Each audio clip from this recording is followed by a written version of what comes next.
So while working on a project, I was editing a curve line, and you can see here in my 3D view that I need to get this point down to the top of this cross section. Now this is a stored cross section that was entered, so I'm going to go into edit, and what we'll do is we'll split the view here.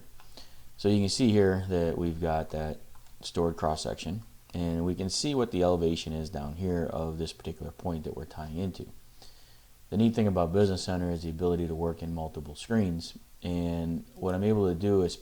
go into the edit mode of this line string, select this PVI, or this vertical point,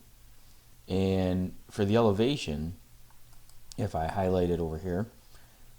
all I have to do is pick on it in the cross section view, and it will assign it to the elevation of that particular point.